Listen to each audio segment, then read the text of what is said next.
Former minister and founder of Something or Other Publishing, Wade Franson is the host of Created in the Image of God, a series that examines the role of religion in society, from messianic returns to the emotive responses transmitted through our culture. Wade fearlessly addresses reality claims from all directions, objectively exploring their compatibility with Holy Scripture.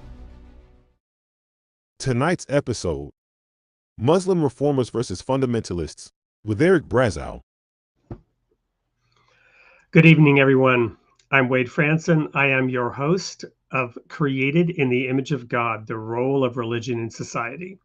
We have a very special program tonight, a new guest. We haven't seen him before. Some of you may have seen the sneak peek in which we introduced Eric Brazau. Eric specializes in helping people accept the reality of Islam's contribution to Western civilization. What is this reality? Eric's particular take on this is that the reality of Islam in the West is what Muslim leaders in the West say the reality of Islam is. His book, Muslim Reformers versus Fundamentalists, tells us clearly what 97% of mainstream Muslim leaders tell us that Islam is. Let's go ahead and welcome Eric into the studio. Good evening, Eric. Good evening, Wade, and good to be here. You're coming to us from a little bit north of me, right up in the frozen white wasteland known as Canada? Toronto, yes. And how's the spring doing there? Do you have something called breakup? We used to have something called breakup up in Alaska in the spring when all the permafrost and ice started to thaw a little bit. Not so much here, and we haven't had much ice to thaw because it's been a very mild winter. Well, good. Very excited to have you in the studio. You and I have had several conversations about your particular perspective. It's somewhat nuanced, and we look forward to unpacking that fully and completely. But as we usually do here on the Created in the Image of God show, we like to unpack your personal creation story, right? So where do you come from? What were your parents like? Where did they come from? Where were you born? Have you always been in Toronto? Tell us a little bit about those early formative experiences. I'll try to put that in a little bit of what we call a nutshell. So I was born in 1964 in Montreal. My parents are Polish. My father was Lithuanian. I grew up going to church for all the holidays. I did my first communion in a Catholic Polish church. So were you at all aware, or your parents, and you may not have known, but of the distinction between Eastern Orthodoxy and Catholicism? No, not at all. I just went to church and did my first communion. Yeah. And I went to church and did my communion in the Polish language. Wow. And then I actually learned a little bit of Polish years ago, but I would say to our Polish friends in the audience, ja nie rozumiem po polsku. God, you do not understand Polish. That's right. Yes. I did speak. I always pick up languages wherever I go, and I was actually doing some really interesting things in Poland. This isn't about me, so I won't go there, but and I have a really good accent and ability to pick up languages quickly. So I'll throw out my few phrases and people will get excited and start, hammering me with the language, whatever it is. And I used to be able to do this in about 20 different languages. And I'd be like, whoa. And that's where I had to say, ja nie rozumiem po polsku. So you know enough just to let people think you know how to speak the language. Yes, exactly. A wise fool. Mm-hmm. But anyway, so did those early religious experiences shape you in any way? And I know it's kind of hard to go back sometimes and really, evaluate. I would have to say not so much, except that when I was about 11 or 12, I remember thinking to myself, how come all of these people are coming to church and they're dressing so fancy? Because in my mind, church was supposed to be a humble kind of a place. And I was like 10, 12, and I'm noticing everyone's wearing their fur coats and being very fancy. And I also noticed that after church, of course, we had like a gathering in the church hall where people drink coffee, such. And I noticed there was a lot of gossip, right? People talking. And that's the thing that stuck with me as a child. I always remembered that part, the gossip, everyone gossiping. Yeah. And I remember doing my first communion, learning that gossiping and talking about people was supposed to It's a be bad. mortal sin, right? And here we are, people are doing it. So that's Well, my for our Baha'i friends, and people know, I think that I'm a Baha'i. Backbiting, which gossip is not necessarily always backbiting, but generally speaking, it usually is. Backbiting is the worst sin yes. in according to Baha'i faith because it spreads disunity. It's the same thing in Christianity. It's basically you're murdering somebody's reputation, their Yep. personality. Yep. Yes. So Well, that's with the Christian religion. And then I came to Toronto in 19 just after 2011. Sorry, 2001, 9/11. And wow, interesting timing. yes, Speaking of 9/11, and we'll get more into the Muslim aspect, but the sort of the clash of civilizations. I would ask one more question about that early upbringing. When you mentioned Poland and Lithuania, um, you know, I was in Poland in 1985 before the wall came down, and so did that sort of clash of civilizations. And right now I'm watching a really interesting Netflix series on the atomic bomb and how that played out during the Cold War and whatnot. And so did your heritage of Polish Lithuanian play into how your worldview at all? Were you aware of the Cold War that you grew up in and its implications, communism versus capitalism and the global not domino theory and all that stuff? not any more than anyone else. I was just a kid growing up in Hmm. Montreal and did all the regular things, and just we went to church from time to time, did my Hmm. first communion, and that was my connection to religion. Nothing more than that. The only thing is that at one point I spent time and I read the New Testament and I studied the Bible, etc., for a few years, and I just had difficulty accepting a virgin birth, the miracle of the virgin birth. Hmm. And for me, Christianity ended up being more figurative than literal. Hmm. So I thought the more I read about Christianity and the life of Jesus, I thought, well, whether this is figurative or literal, it seems like a pretty good way to structure humanity. Hmm. Simple. Yep. Interesting. So you began to look at it more as moral, spiritual guidance, a lot of metaphors, Yeah. Jesus himself speaking in parables, for example, Yes. and so on. Interesting. Well, so did 9/11 and the timing of that arrival in Toronto, did that play in at all into your interest in Islam? When Well, did you begin to get an interest in looking at Islam and its impact on Western civilization? so when 9/11 happened, to some extent, just to be a contrarian, because I tend to be a contrarian, that's my nature. And when 9/11 happened, I did not. I was on the other side of the debate. I was saying, well, America is everywhere, blah blah blah. Right. Why is this such a tragedy? Many things happened everywhere else.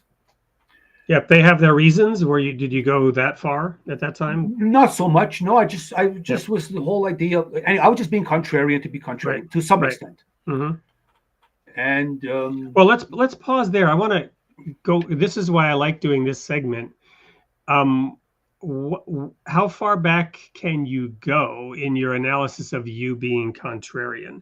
Because, you know, being contrarian often gets sort of, beat out of people, not necessarily literally, or, peer pressured out of people. You are taught to go along and conform. And where did that contrarian impulse come when from? And why when did it when stick when with you I so long? when I was 14 years old, me and a buddy of mine, we looked at each. We said, "We're athletes. We like to do sports, so we're not going to smoke cigarettes."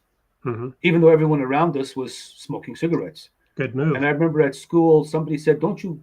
Can I have a cigarette?" And I said, "Well, I don't smoke." He said, "Yeah, but I thought you would carry cigarettes just to hand them out to people." And I'm like, "What? That's weird, right?" Like, so I was always outside, only simply because as a small child, I saw what was going on in the church with the backbiting, Hmm. and I saw the hypocrisy. Interesting. So because So I was always aware of hypocrisy, it yeah, made me an independent thinker. Well, I love that. I mean, to me, um, I've spent many episodes talking about hypocrisy, not the whole episode, but I bring it up often in that, to me, hypocrisy, there's a scientific way to try to look at hypocrisy, or at least certainly a very logical way. And that is, hypocrisy by definition is either the holding of a double standard, or, which is, and a double standard is either treating two things that are different as though they're the same, or treating two things that are the same as though they are different. So that's a way to analyze, am I being a hypocrite? Are these two things the same, or are they not? Or is the aspect that I'm judging the same, or is it not? Right? But, but Wade, I think you're going too far. Most people are hypocrites because they just don't realize they're hypocrites. They're just not thinking well. I could not agree with you more, which is why I formulated this approach to try to, in a more detached way, without using that word hypocrite, right? Because they're not intentionally hypocrites usually. And I've said this so many times based on my travels and speaking different languages. Pretty much everybody on the planet believes they're right, and they're convinced of the goodness of their rightness. Right? And they're convinced that they're reasonable people. Right. And so how do you unpack that for them as well? Well, look, these two things are really different, and you're looking at them as though they're the same. Or these two things are the same, and you're treating them as though they're different. So you don't have to use the word hypocrisy. Well, that's why I wrote a book called Muslim Reformers versus Fundamentalists. Right. And that's exactly what I tackle, is how to bring forth all of this information and this knowledge in a manner that lays it out clearly for people to see what the reality is. If I can be so bold as to say, I think I've attained that objective, and that the book works on that level. So most people don't know why they believe what they believe. Whether I agree with them or not, that's not the point. The point is, most people will just say what they say, not really certain as to why they're saying what they're saying. They just prefer to believe that, for the most part. So people who could be right-wingers, or people that I would agree, or someone I agree with their opinion, might not understand why they have the opinion that they have. Right. I could disagree with their opinion, and they could also not understand why they believe and hold the opinion that they hold. Right. And you can also yell at each other and call each other idiots, immoral, evil, and that may not be true at all. It just may be, ill-informed, misinformed, operating under, a flawed premise, whatever. For the most part, that's what it is, and that's what I prefer to approach it as.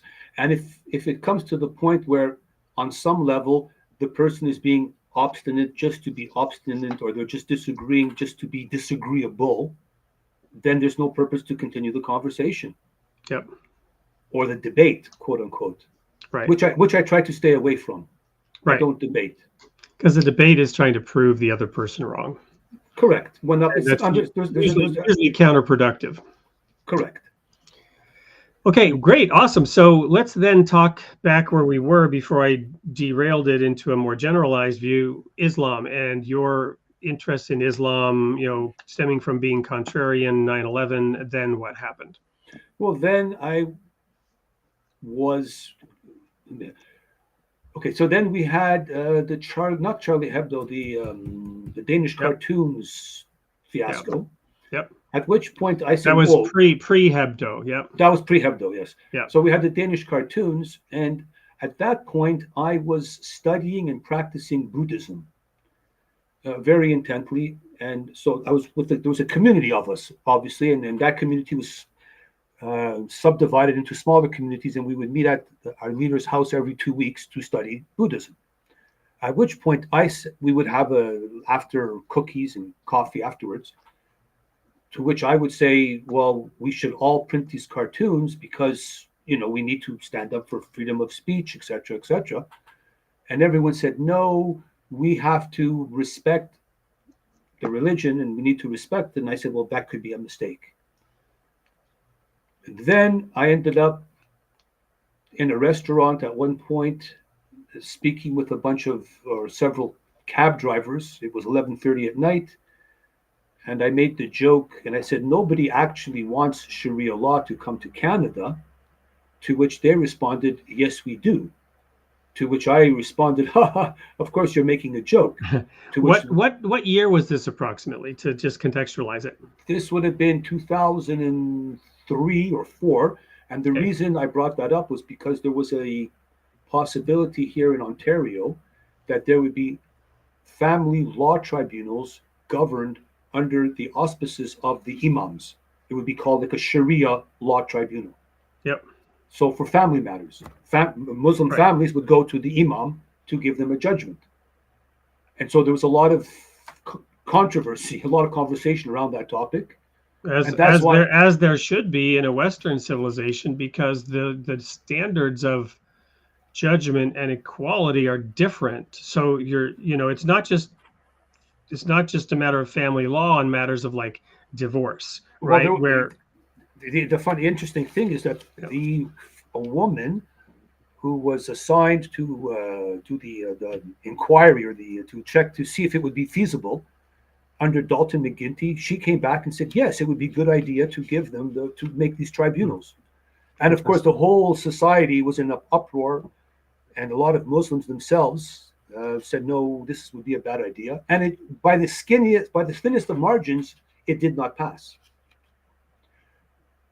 And that's what led me to realize when I was in that restaurant and these cabbies, all of whom had long beards, said, yes, we are Muslims and all Muslims want to live by Sharia because Sharia is the will of Allah.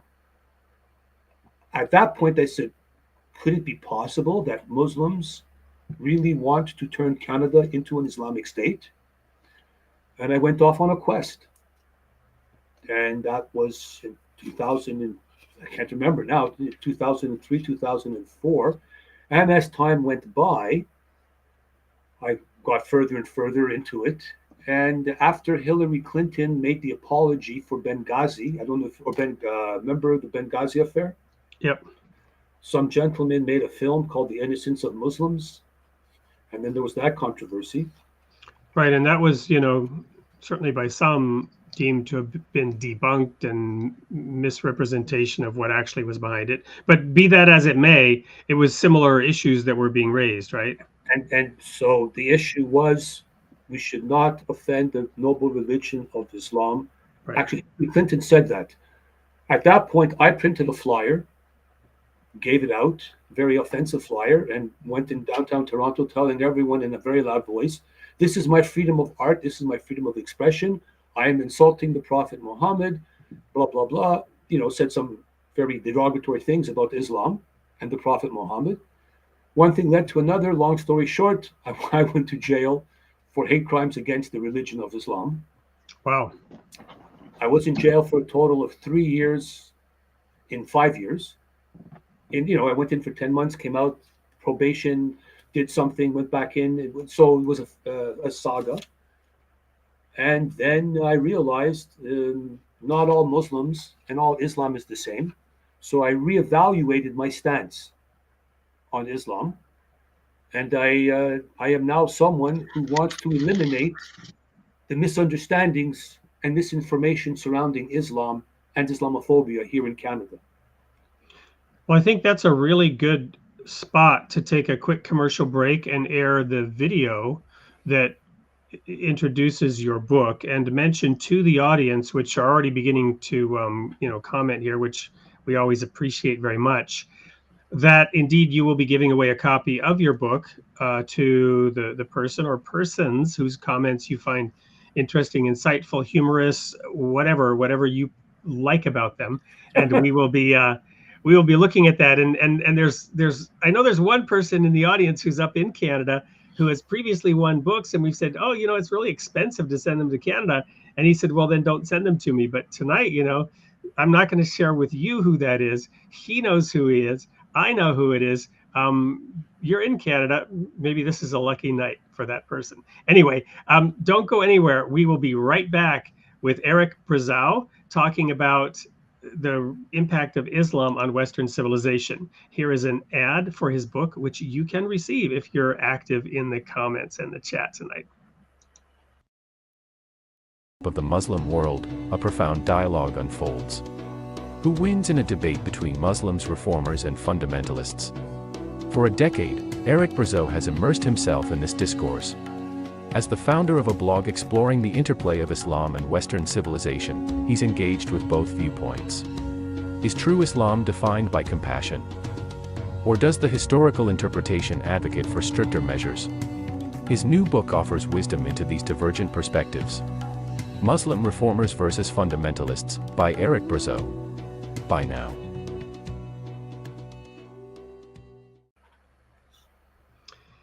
Welcome back. I'm here in the studio with the very same Eric Brazau who you just saw in that video. And there's a QR code for his book if you don't want to wait to receive a copy of it by engaging in the chat. You can go directly there and obtain it for yourself. So Eric, you spent time in jail for hate speech. Tell us about that experience, and were you being hateful?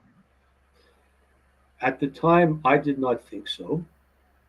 And something I have to tell you is that when at some point, so I was convicted at that time for willful promotion of hate, and the AG was trying to get me to, they dropped the charge of incitement to commit genocide. They were considering that, but that one they dropped. And then after, if you remember the attacks in Paris, France, the nightclub, and there was like 500 people were shot. Yes, and was this also Charlie Hebdo related? No. It was after. No. This was it was in the 15th November 13, Friday. Okay. Yeah. I mean, I remember the incident. I just don't. Right. But anyway, go ahead. No, that was not Charlie Hebdo. So that evening, I went to Dundas Square, screaming and yelling, arguing, debating, talking, sometimes loud, sometimes not so loud. Police came, arrested me, and charged me with at first causing a disturbance and screaming and yelling in public. And then later on, they laid hate crimes charges, to which I spent 10 months in jail. They refused to give me bail over and over again, 3 times. Then when I went to what's called the preliminary hearing, which is when, because I was going to go to the big court, they were going to charge me. It was like a 5 years jail time. That was my jeopardy. The judge who heard the preliminary hearing said, "It seems to me that there is no crime here and that the prosecutor is shoehorning Mr. Brazau into a crime." So the fact that I was even charged, there was a lot of controversy about that. Mm-hmm. Like, had I smashed a window and stole a loaf of bread, well, that's theft. We know that. Talking, speaking, giving out flyers, saying things, it's a gray area, to be sure. And I was, after 10 months, I was given bail. And the Crown said, so long story again short, I pled guilty to causing a disturbance. And I was sentenced to time served, which was 10 months in jail. So I've only actually been convicted of a hate crime the one time. The other time that they were going to convict me, they charged me with the hate crime. They dropped that to causing a disturbance, to which I pled guilty to get the whole, and anyways, it went away. And then there was another incident that happened, and I was attacked by a mob at an event to which where I was holding a sign. And when I was attacked, the only people who came to my defense was the National Council of Canadian Muslims, who tweeted out, at the time was tweet, not an X. They tweeted, "There is no place for violence for free speech, and we abhor violence, and everyone should have a right to speak." Something to that effect. At which point I said, okay, maybe I was wrong about Islam, and I'll go back and I'll revisit the whole thing starting from scratch. So I went right back to ground zero.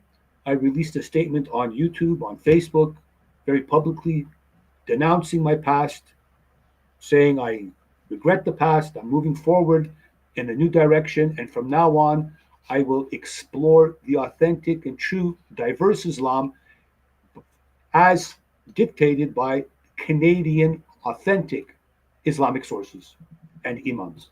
And that's what I've been doing now. It's hard to say. Is it 7 years or 8 years? From that, So, right. so this, I don't mean this the way it's going to come across, because it's going to evoke certain memories. But if I say, so how's that working out for you?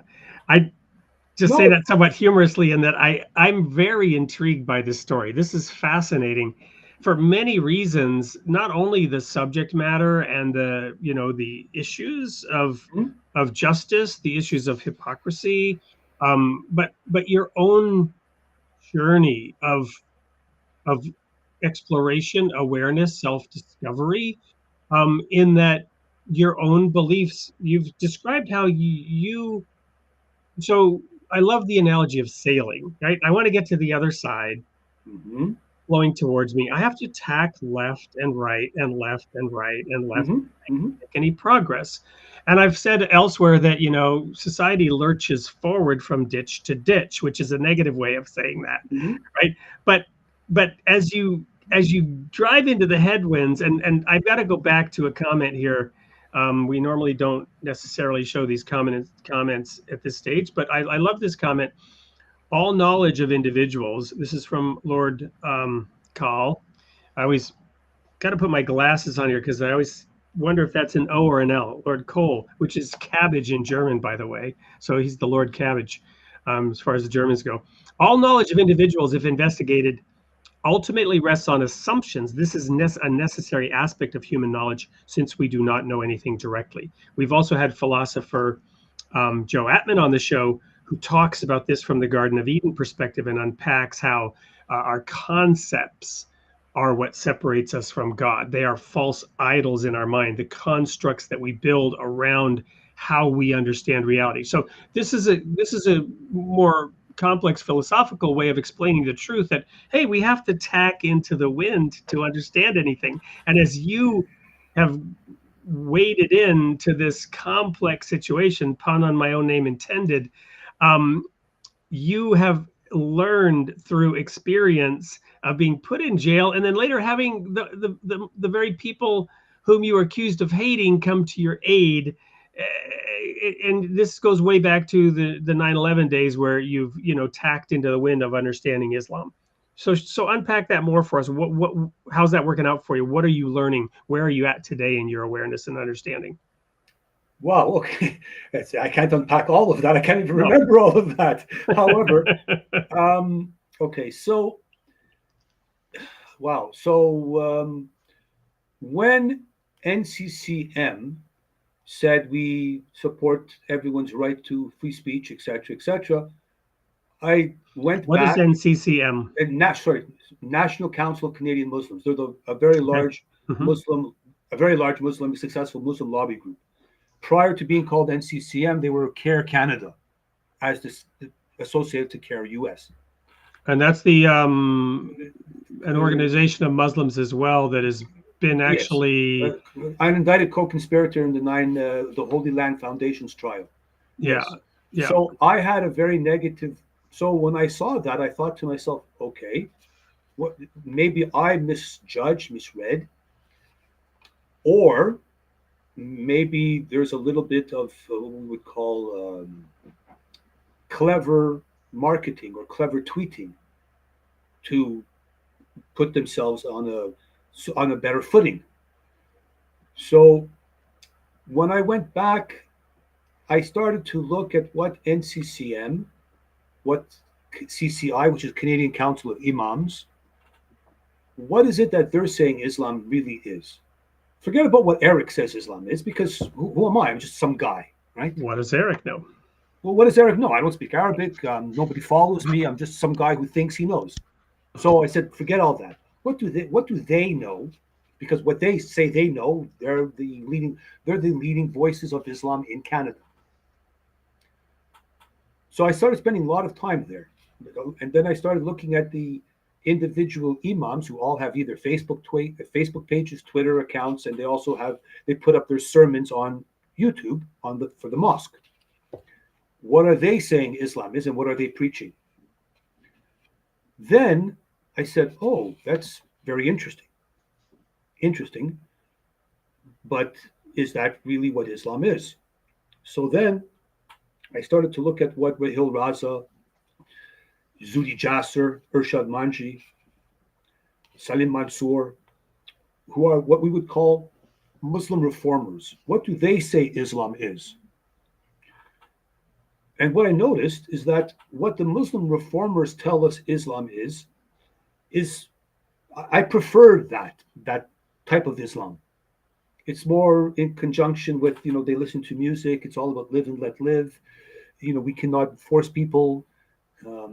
We don't throw gays off buildings. And it's just amicable. It's like a nice, kinder, gentler Islam, which was in direct contrast with what National Council of Canadian Muslims, Canadian Council of Imams, ICNA Canada, and what vast majority of the Muslims who put up their sermons on YouTube were preaching. And because we go back and forth, there's a juxtaposition, like they're really contrary to each other. That's when I thought it's necessary for me to put together a book. And in this book, it's not what I say, it's what the two opposing voices say. What do they say Islam is? And ultimately, through my research, I was able to come to understand very clearly that the nicer, gentler, kinder Islam, the one that is LGBTQ friendly, is quite the minority. That's not anything to do with the mainstream Islam in any way, shape, or fashion. So I know which Islam I prefer. I'm pretty sure I know which Islam most people prefer. But just because we prefer something doesn't mean that that's what it will be or what it is. And so one of the things I live by when I talk about Islam, and I'm not sure if this is such a wisdom, but a Muslim is not Islam, and Islam is not the Muslim. And similarly, someone who says he's a communist it's not the Communist Manifesto. He's just a person who believes what he believes.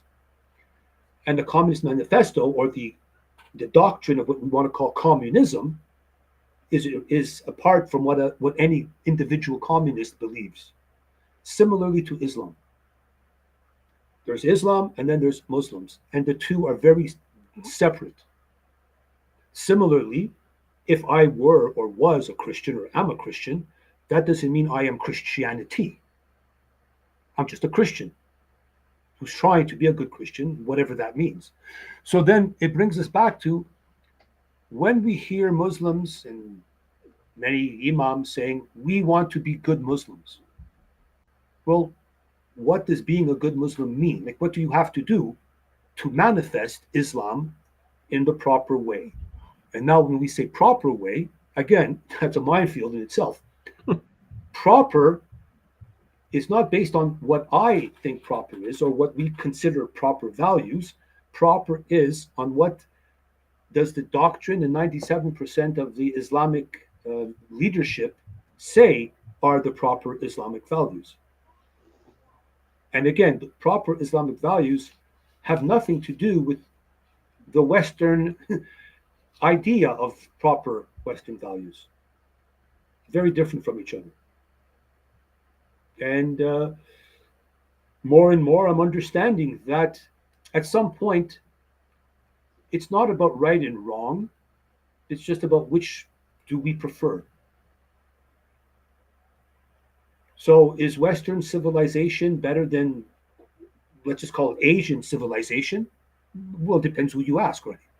So people who are like Asian civilization, those values, whatever that means, will say we prefer that as opposed to Western civilization. It doesn't mean that Western civilization is wrong or right. It just means they prefer not.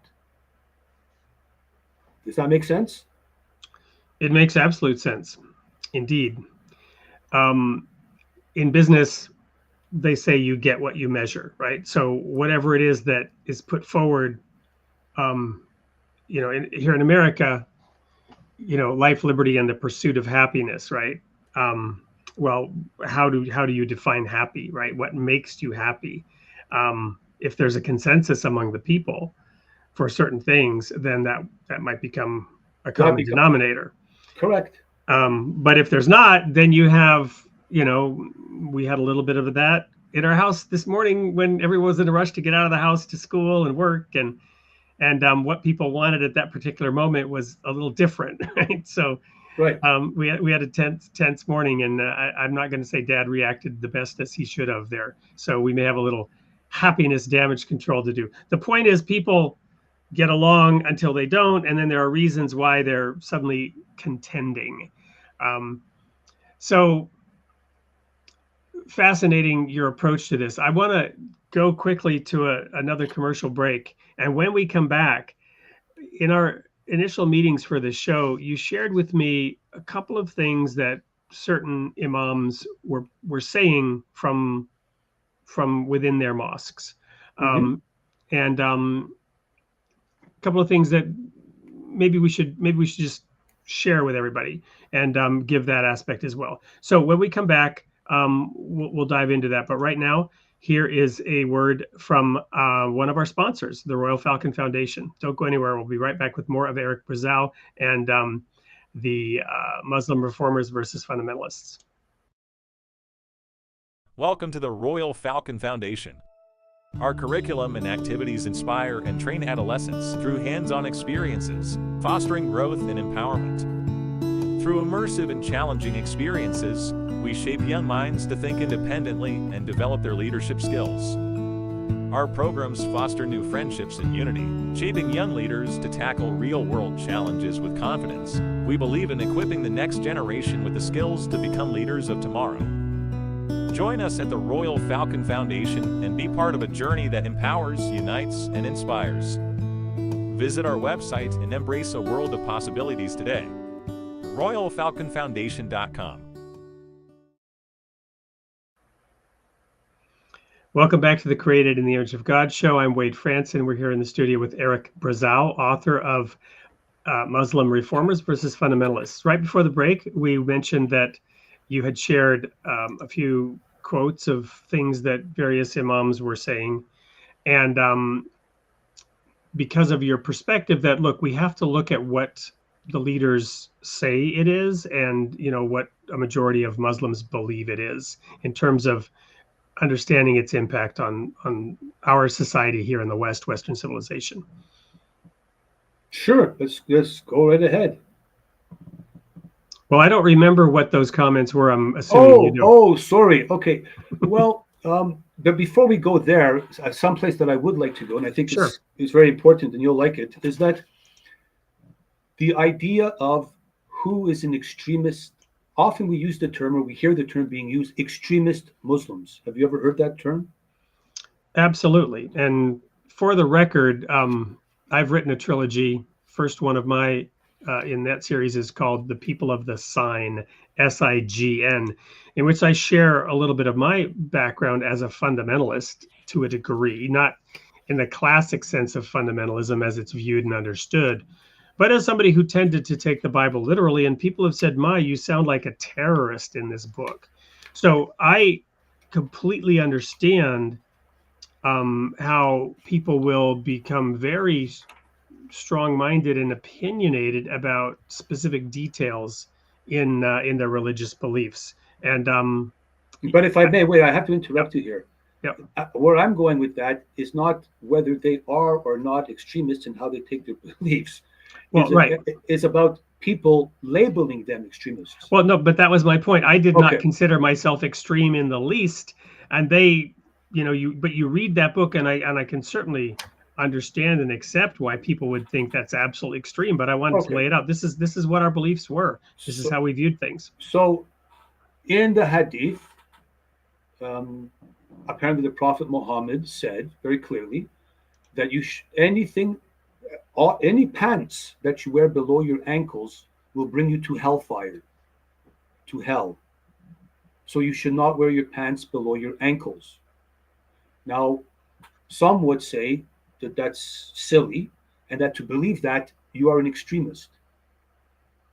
But Shouldn't wear them below or above the ankles. Below, no. They should only go until your ankles. Anything below your ankles means there's various reasons why, but you are now going to hellfire. So if a father tells his daughter at the age of 4 years old she needs to wear the hijab, and tells his son at the age of 6 years old that to die as a jihadist for the cause of Allah is a man's highest objective in life, would that be extremist, or would that just be mainstream real Islam? Again, who's to say it is or isn't, or what, who makes that call? Because if you talk to the imams and to that Muslim man himself, he'll say, I do not identify as an extremist. I self-identify as a Muslim. Correct? Yep. And I think it's against human rights to misidentify someone or to take away their preferred identity. Right. So I find it very annoying, and it bugs me out to a large degree when I keep hearing, well, he's an extremist and does not represent the true Islam. Well, how do you know? How does any pundit know? How did George Bush know when he said what he said? So I'm going to let's just throw out a soundbite. Pick up your cross and follow me. That's maybe the highest honor of Christianity, right? And it evokes the similar feeling of, the highest honor is to become a martyr for Allah. To take up your cross and follow me. That cross is a symbol of martyrdom. Sure. So then, and I didn't want to go there, and I hope we don't go there too deeply, is if we look at what are the fundamentals of what Jesus taught in terms of turning the cheek, the Beatitudes, the meek shall inherit the earth, blessed are the peacemakers, and all of that. Well, I agree with you. I wanted to just establish that there are similar quotes in both books, but how the minister, the preacher, the priest, the imam is interpreting it, and what he tells you to believe and understand under that, right?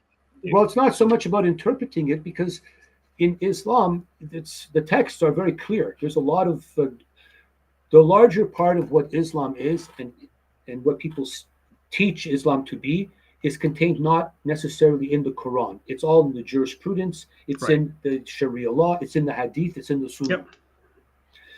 So when you're in the mosque and they're preaching, they don't just preach off the top of their head. They say, and the Quran tells us, and they recite the Quran, and they give you evidence as to why they believe and tell you what you need to do and believe.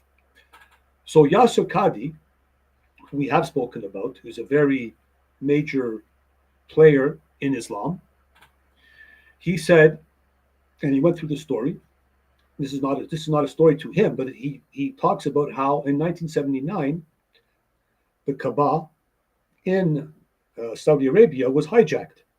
Do you remember that by any chance?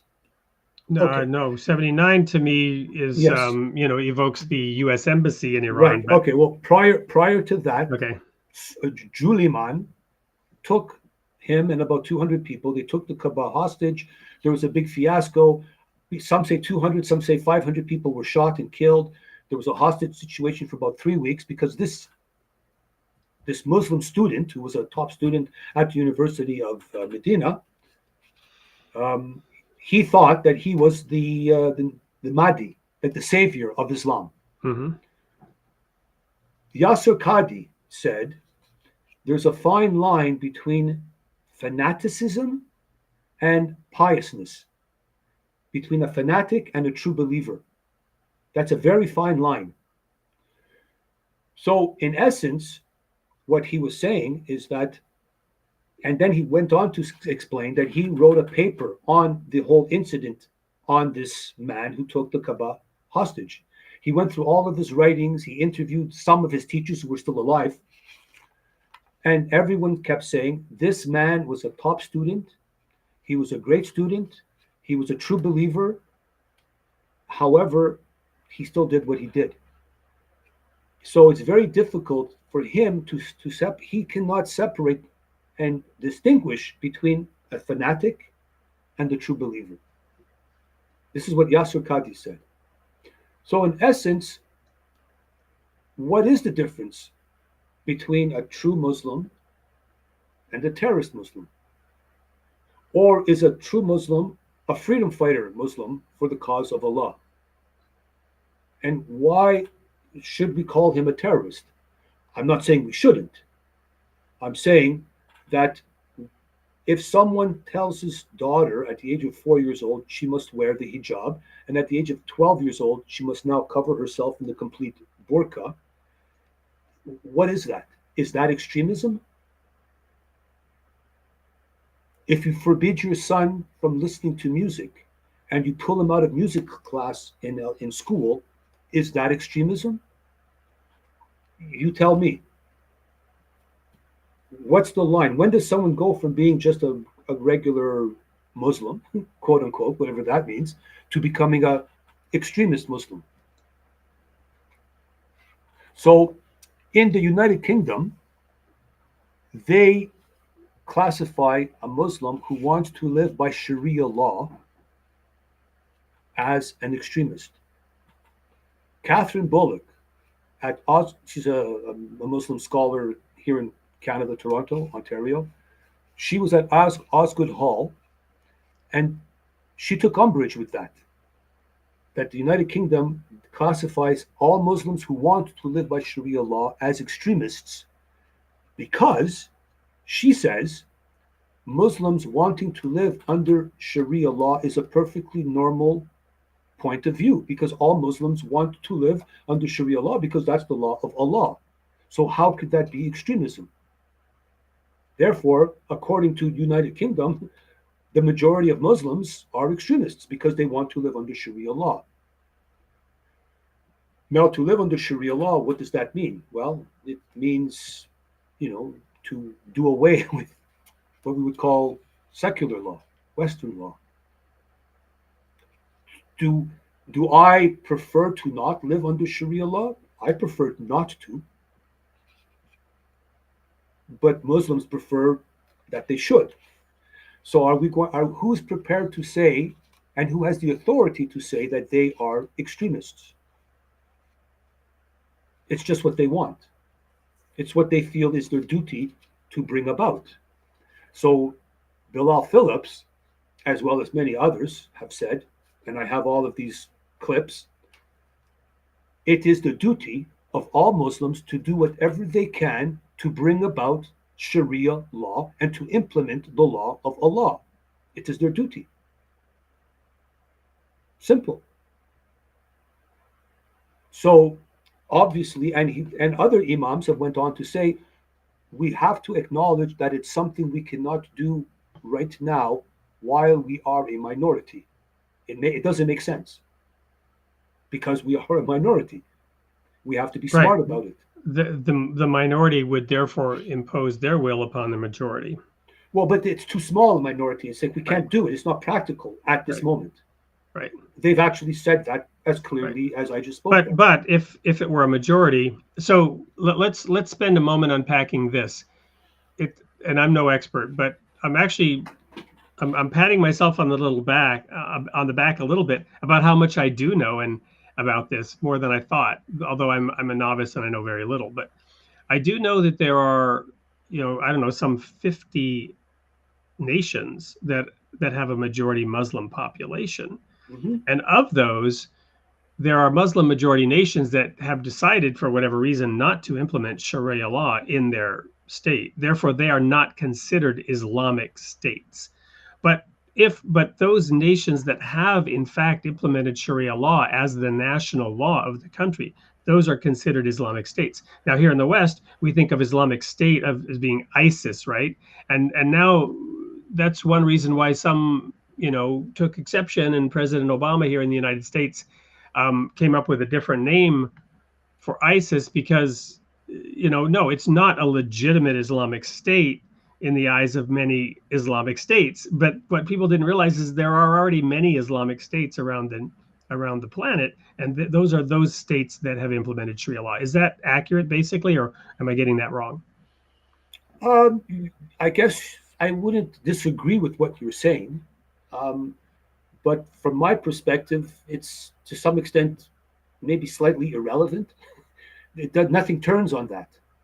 Well, except what does turn on that is kind of a voting block at the United Nations. I don't necessarily want to go there. We're talking about you're talking about the OIC, Organization of Islamic Cooperation. It's 52 states, 52 votes at the United Nations. Yeah. Yes, but because we're speaking now about a majority, right? And overall, the desire perhaps to transform the entire world into one which is submissive to Allah in the eyes and the interpretation of those who follow Islam. Well, those who follow Islam will never say that it is not the duty of Muslims to instill Sharia law and the will of Allah over the planet. Now, who's going to do it? Who's going to sacrifice themselves to it? What is their dedication to it? That's another question. Right. But it is understood that Sharia law and the law of Allah must govern the planet. It must govern Canada. It must govern the United States. It must govern Germany. And however, what we must keep in mind, if we want to, that it's from the perspective of Islam, this is for the betterment of mankind. Of course, because they're right and they are good. Every man is right and good in his own eyes. But it will save us. Right. It will help us to become better people and a better nation. Right. When we adopt Sharia law or Islamic law.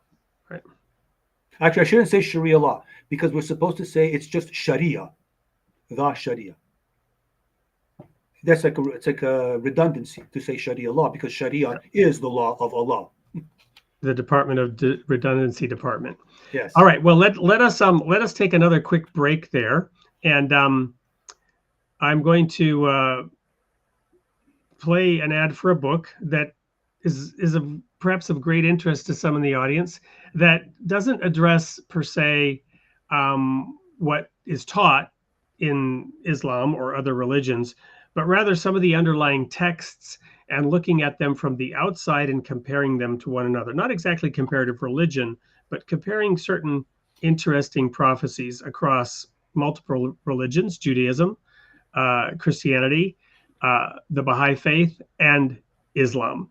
So we'll be right back after this word from our sponsor, and we'll begin engaging with some of the audience. Don't go anywhere.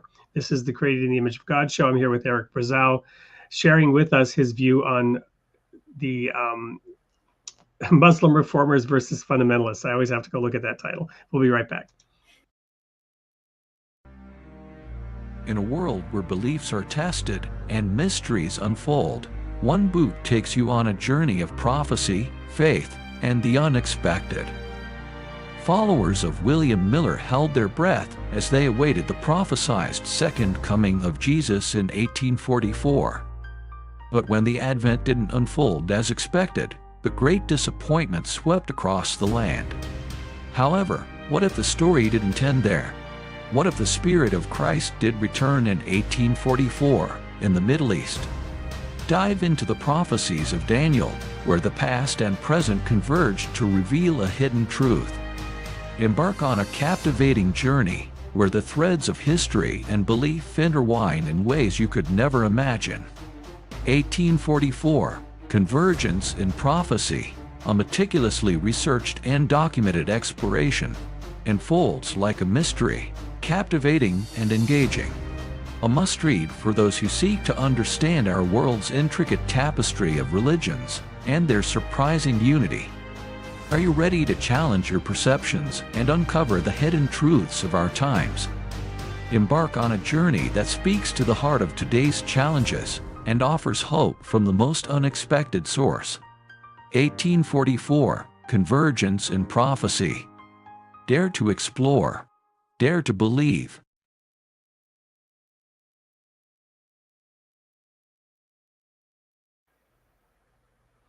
And there's that QR code for those who'd like to know a little bit more about that book, but don't go anywhere. We're about to engage with the audience.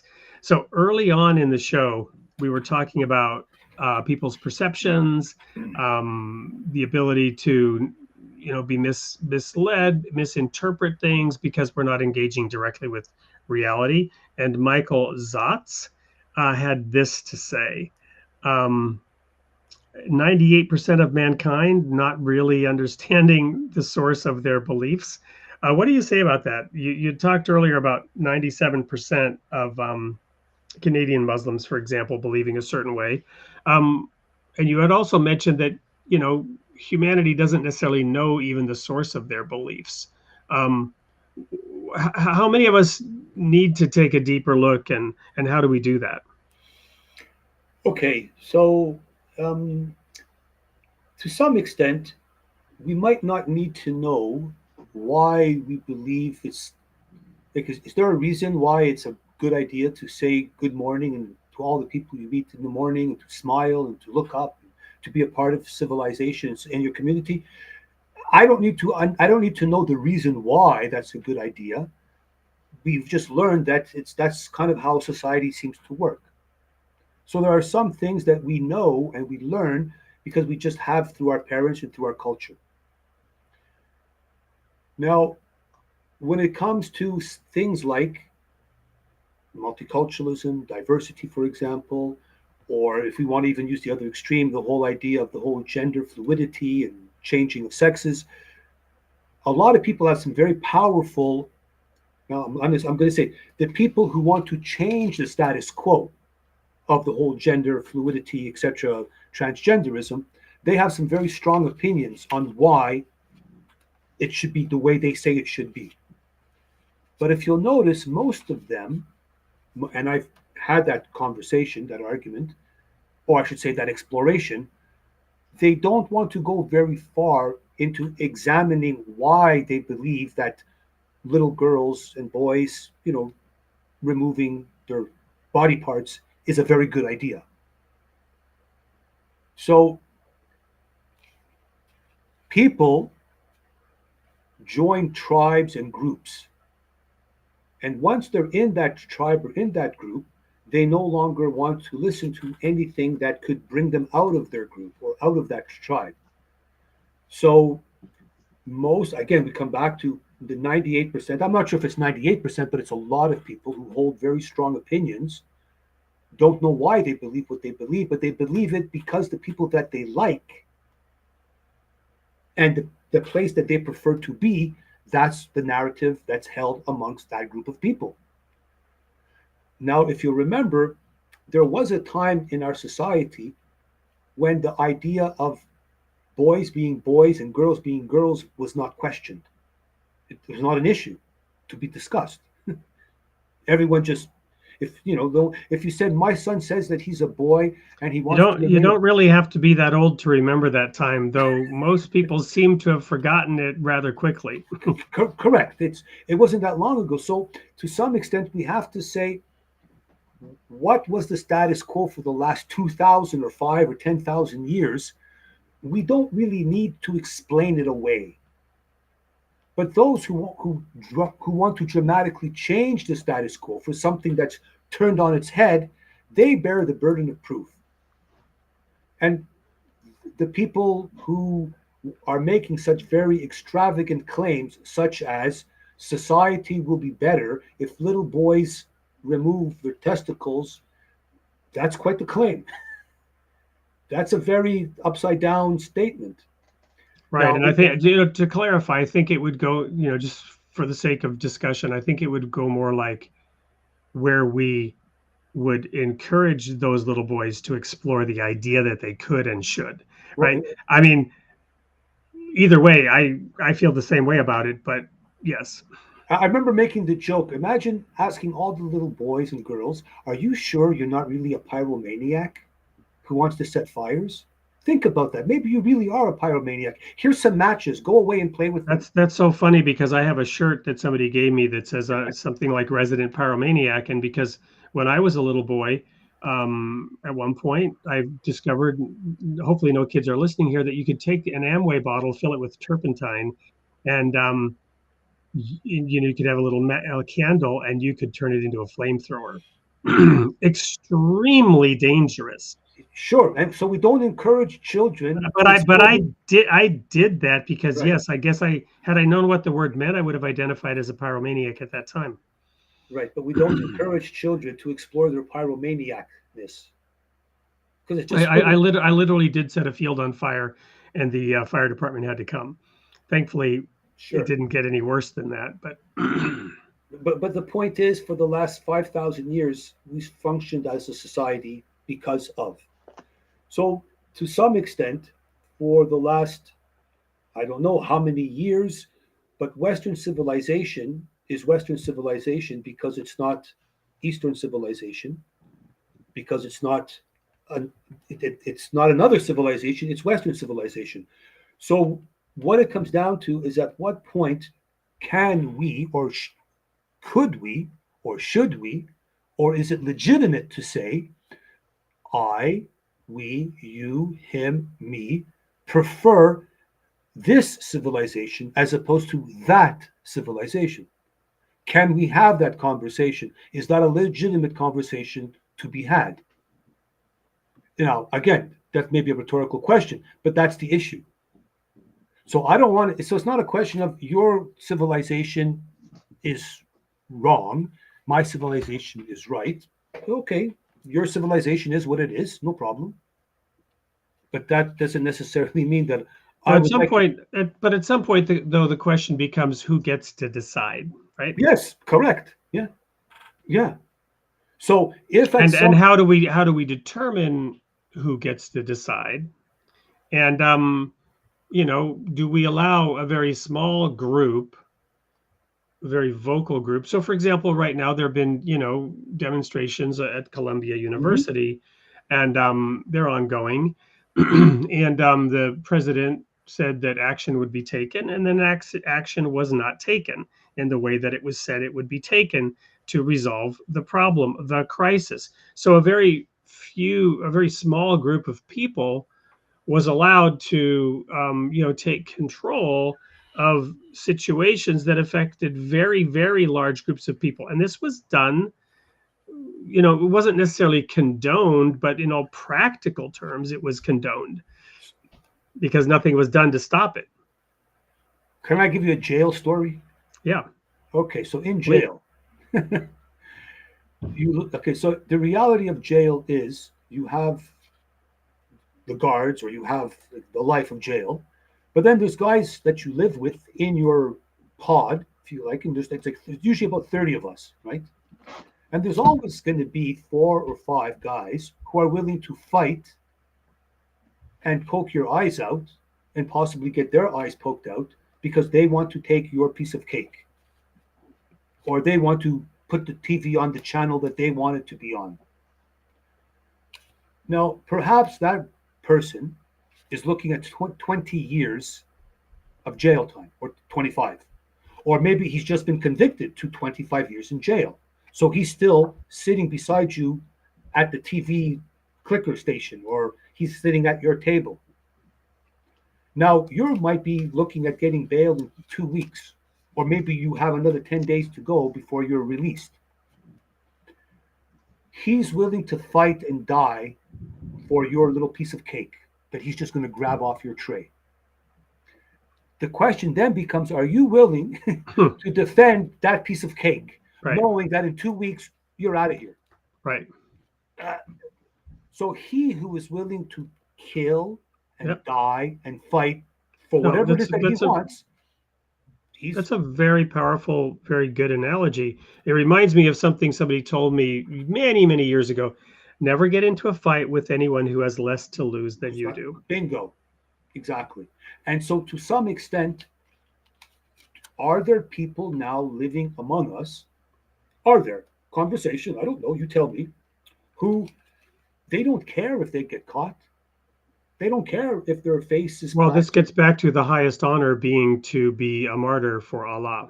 Well, no, For example. I'm not talking about that. I'm saying No, but that's one example, right? The motivation is like there's no higher honor than to receive that that so. commendation, that privilege, or whatever. So the man who cut off the head off, I'm not sure if it's the son or the grandson of Vincent van Gogh is Theo van Gogh, or is it the other way around?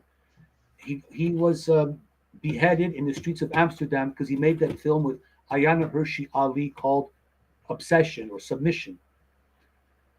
The man who shot him in broad daylight, boom, boom, twice, and then pretty much decapitated him while he was probably dead, sat there. He didn't run away. He didn't try to escape. He was proud of what he had done. Because as far as he and the Muslim community at large in Holland or Netherlands at that time, to a lot of people, he was a hero. Yep. So I'm reminded of that song by Ike and Tina Turner, right? Or Tina Turner, We Don't Need Another Hero. Or here's a little bit of comic relief. Oops, that's not the one I wanted. Sorry, the chat's moving and I clicked on the wrong one. No, here we go. It's I guess it depends on what kind of cake it is as to whether you're going to fight for it.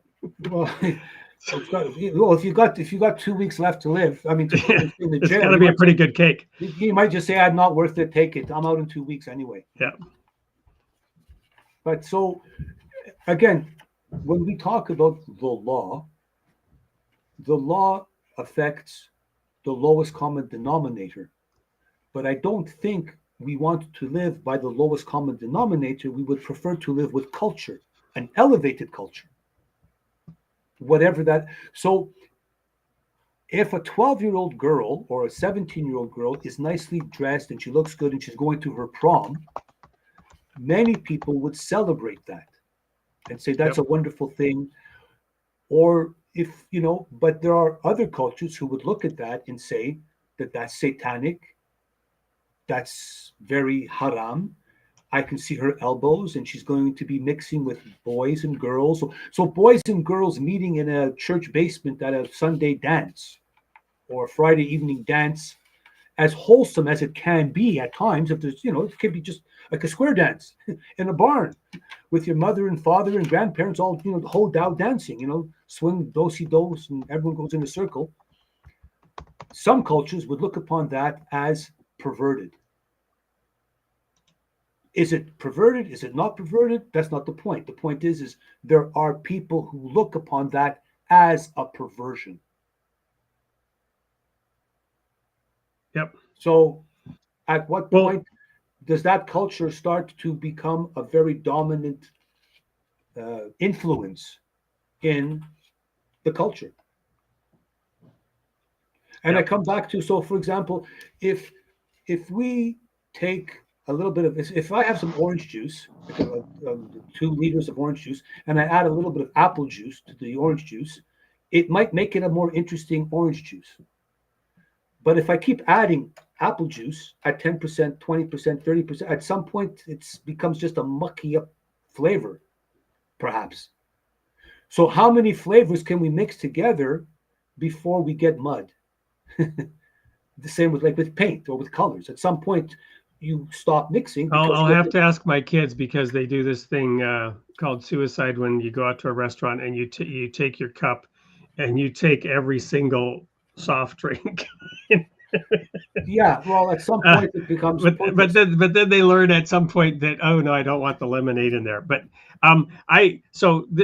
Eric, this has been fascinating, and I know we're going to have to continue this discussion. We're actually over time, which we frequently do. We frequently do that, though I keep trying to not do it. I wanted to share a quote from the Baha'i Faith. This is something called the first hidden word of Baha'u'llah. I actually put it in the chat. The first hidden word, these are, in a way, they're a little bit like the Proverbs. They're really short and to the point, but they have more weight in the Baha'i Faith than the Proverbs because they are intended to be not just gems of practical wisdom, but potent statements of spiritual wisdom that distill the essence of the entire religion into a quote or two. So I think this is just something I wanted to share in the context of this discussion around who gets to decide, how do we decide, what governs, what is extremism, what is not extremism. And this is just an interesting quote in that regard. "O son of spirit, my first counsel is this: possess a pure, kindly, and radiant heart, that thine may be a sovereignty, ancient, imperishable, and everlasting." And this speaks to the ability of the individual to transcend, regardless of who's deciding, what they're deciding, what the culture is. And sovereignty can be attained by possessing a pure, kindly, and radiant heart. And of course, one has to possess it, defend it, cultivate it in order to achieve that. What's your take on a quote like that in this context? My take on that quote is it's very apt. There's a lot we can learn from that. We can learn a lot from that quote, and it's something that we should ponder. Like, like when you when you ring a bell and you let the vibrations just ding. So to some extent, we can just ding and meditate upon that wisdom. Thank you. And I thought that might be useful in sort of recapping this, because I find this fascinating, and I so appreciate your perspective on this, the dedication you've given to looking into this topic and presenting what is with fairness as you tack into the wind and evaluate and determine, and also how then to help others sort of unpack, what does this mean? What does it mean for me? What does it mean for what I believe or have professed to believe or have been taught to believe?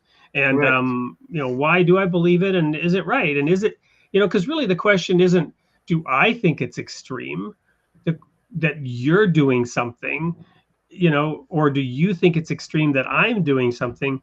I should ask my question, is what I'm doing extreme, right? Is what I'm doing helpful? Is what I'm doing and defining really helpful in contributing to society? And another statement I've made so often is that religion should inspire, never coerce. Well, that's correct from your perspective. Again, what some people will say, if I saw you running into a burning building, should I do everything I can to stop you from running into that burning building? Right. Of course, I don't think the building is burning. Well, but that's the point. Exactly. Right. I think it's burning outside and the building is cool water. Again, so everything that just comes down to what do you do? Your perspective, my perspective, you say potato, I say potato. Except that the differences are more severe, right? Well, that's of the course. point. Yeah. Yep. Well, we have to live with those very severe differences. Yeah. Yes. And so the question then becomes, what will we as a society, me and you and us, what are we prepared to do? Or even, are we prepared to actually explore and learn and face those realities? Yep. So I saw a comment, somebody said, we cannot live by law alone. Correct. Yeah, let me go ahead and share that one. Here's another one that was shared, which is when you were talking about it's not Sharia law, it's just Sharia.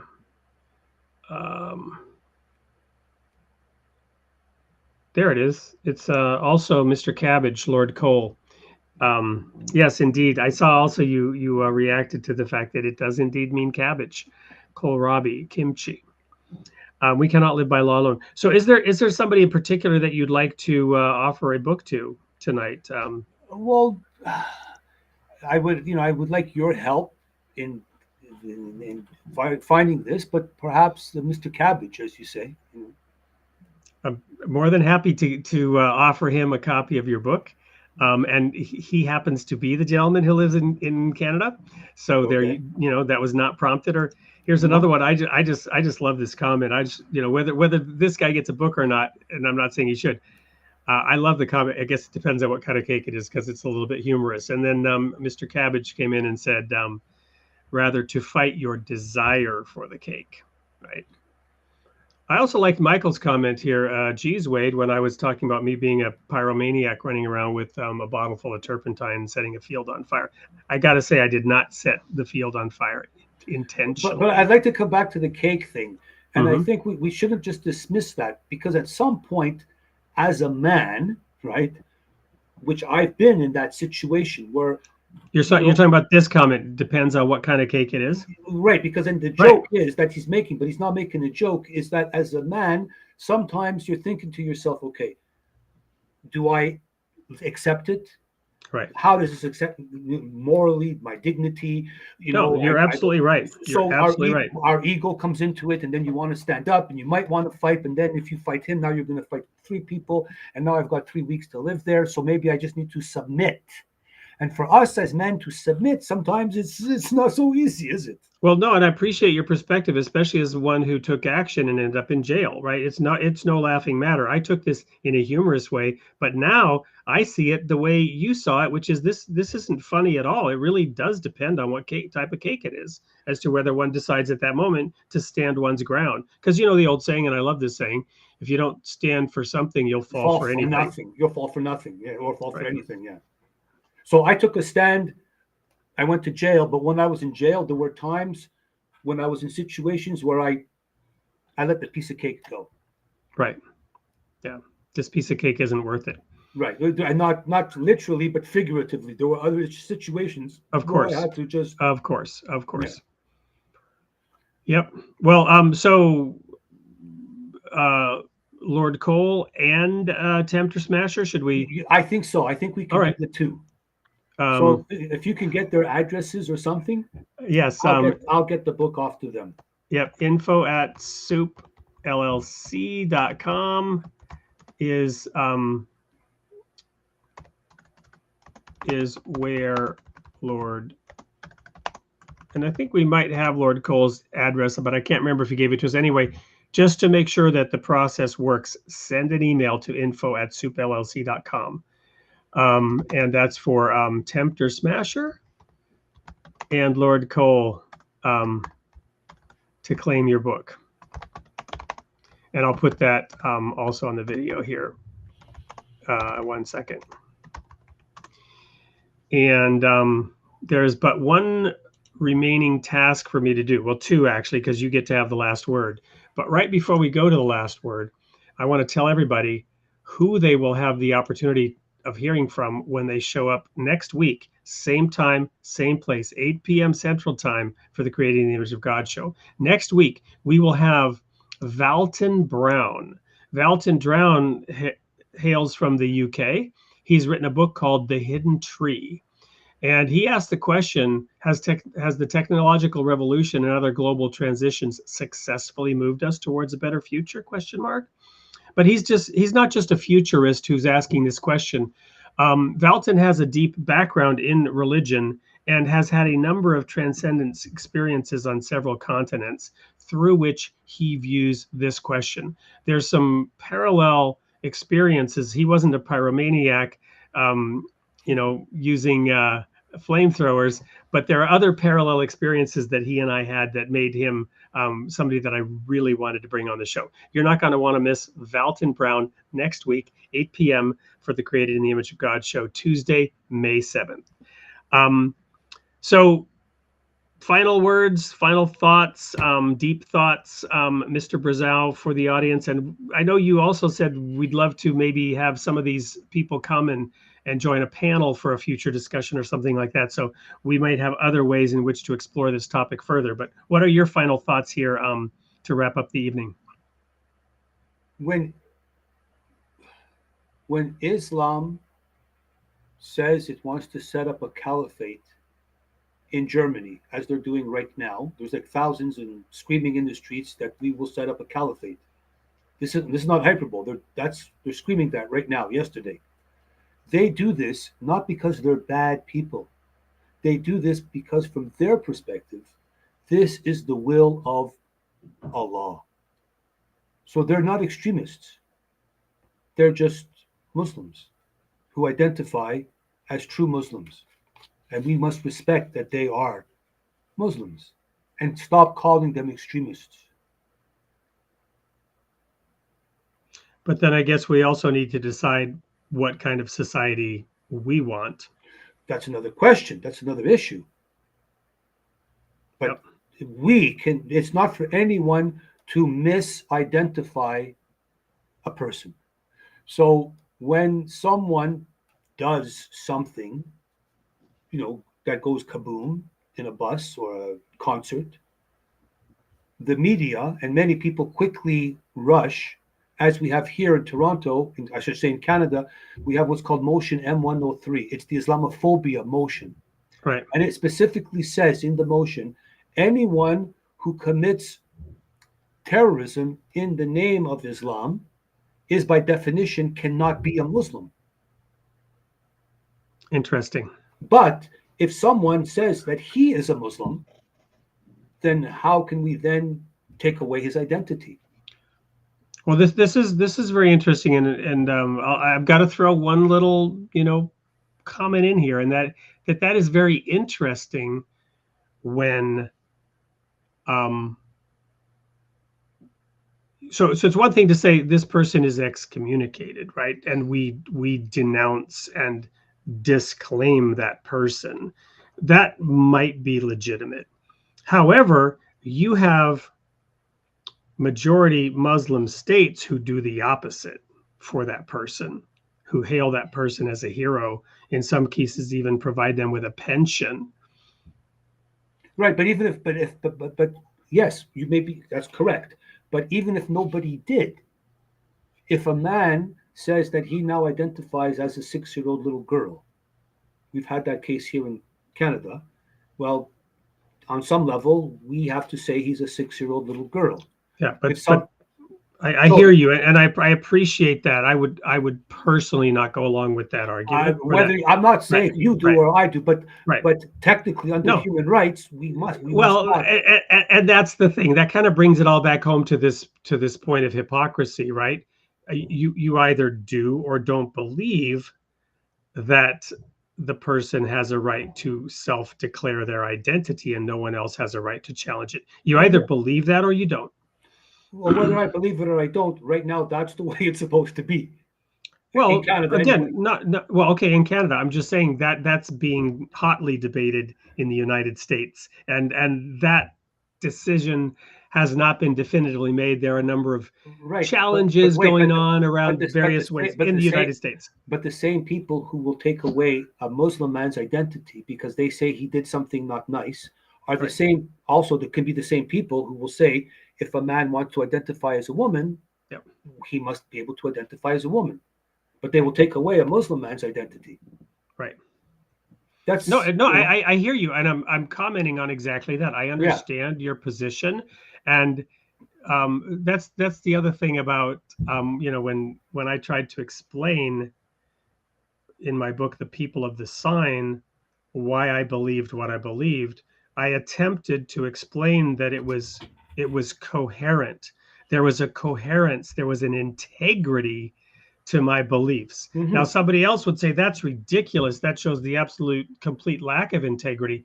And my response would be, you don't understand the meaning of the word integrity. I'm saying these beliefs held together. They were coherent. Correct. They had integrity. They had integrity. A thief, honor among thieves, right? Yeah, exactly. Right. So, but the interesting thing is, in my trilogy, I used quotes from a Canadian artist, Leonard Cohen, to open each book. The song anthem, and the chorus of the song anthem is, "Ring the bells that still can ring. Forget your perfect offering. There is a crack in everything. That's how the light gets in." Right. It's in those cracks where we realize our beliefs do not have integrity, right? They are not coherent. They are not consistent. They are hypocritical. We are deploying double standards and false equivalencies. We are viewing two things that are different as though they're the same. We're viewing two things that are the same as though they're different. That's where the light can get in and inform us that there might be something wrong in our own understanding of why we believe what we believe. And that's But for wait. each person to explore. But wait, most people's beliefs, opinions, assertions, which is even better, I like that. are never actually challenged, and so Right. they're never argued. Right. So because they're never argued and never challenged, the person can go for the next 20 years.